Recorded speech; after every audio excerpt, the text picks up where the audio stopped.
The last 13 years have been anything but a breeze for one local family. Faced with several challenges along the way, the Now's Mackenzie Nelson explains how they're turning their misfortunes into blessings.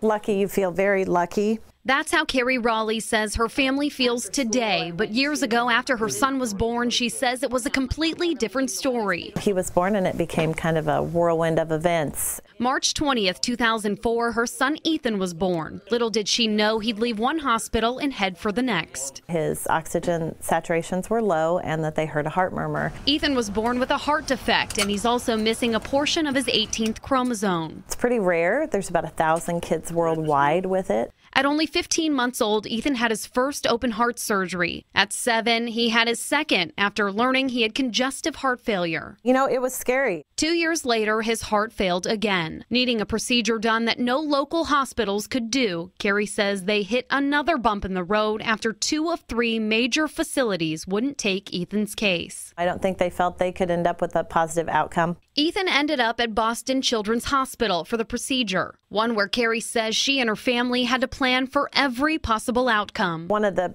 big surgeons high-fives you and says, "He did great." And I'm like, oh my God, you know, it's just an amazing feeling. But medical expenses continued to pile up, and Carrie was diagnosed with breast cancer. With 3 kids and full-time jobs, Carrie says she and her husband, Brian, had to turn a hobby into a business. Now on their feet, they're showing the kindness they once received. To finally be in a position where we're not the ones fretting, we're not the ones worried, and to be able to help take that burden off somebody else is pretty amazing. Carrie is now 5 years cancer-free. She says Ethan's heart is working as good as it was the day he got to come home from Boston. And their business, Salvaged to Chic, has moved from their home to a boutique in North Kansas City. For the Now KC, I'm Mackenzie Nelson.